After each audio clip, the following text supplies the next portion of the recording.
हे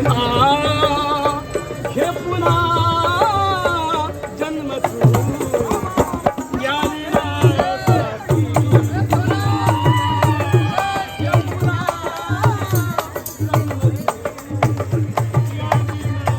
माणसाला माणसाप्रमाणे माणसासारखा जगण्याचा अधिकार देणारे क्या महामानव बात है, क्या बात. डॉक्टर बाबासाहेब आंबेडकर यांचा आज महापरिनिर्वाण दिन आहे आणि यांच्या महापरिनिर्वाण दिनाच्या निमित्ताने दादरच्या चैत्यभूमी परिसरात खूप अनुयायी एकत्र आले आहेत.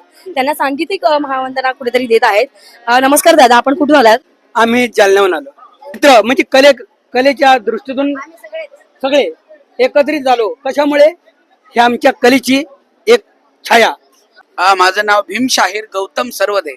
आणि गेले किती वर्ष तुम्ही संगीतात कार्य करताय? 15 वर्षापासून लहानपणापासून या कले क्षेत्रामध्ये आहे आणि गाण्याचा छंद, वाजवण्याचा छंद लहानपणापासून आहे. आणि खास करून म्हणजे मला जे कला लाभलेली आहे ते या महाराष्ट्राचे महाकवी आदरणीय गुरुवर्य वामन दादा कर्डक माझे गुरु, त्यांच्यामुळे हे कला मला अगवत झालेली आहे. त्यांच्यामुळे गाणं शिकलो, लिहिणं शिकलो, वाजवणं शिकलो. आणि आज माझे हा मुलगा ढोलक वाजवतो, एक मुलगा हार्मोनियम वाजवतो. समाज आहे तर मी आहे, समाज नाही तर मी नाही. कारण की जे काय आहे समाजामुळे आहे. आणि त्याच्या पलीकडे बाबासाहेबांमुळं मी आज या ठिकाणी येऊ शकलो.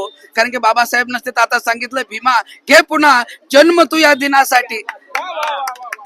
पुनर्जन्म नाही, परंतु एक कवीची कल्पना आहे की त्याला सुद्धा वाटतं या जनतेचं, या समाजाचं भलं करण्यासाठी आता पुढारी उरला नाही, आता नेता उरला नाही. सारे पुढारी झाले, भाराभर झाले, ढिगाराभर झाले.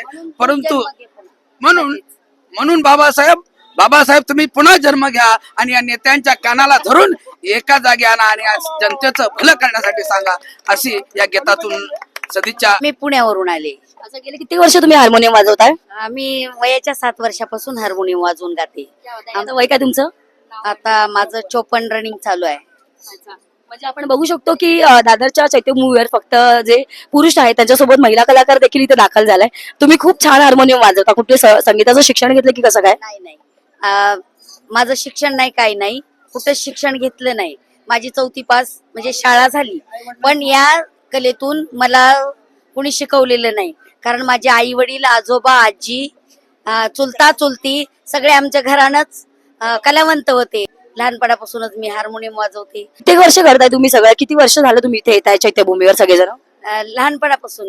म्हणजे आपण बघतोय की दादरच्या चैत्यभूमीवर गेले अनेक वर्ष इथे अनुयायी एकत्र येतात आहे आणि ते त्यांच्या संगीताच्या रूपातून, गाण्याच्या रूपातून डॉक्टर बाबासाहेब आंबेडकरांना इथे मानवंदना देत आहेत.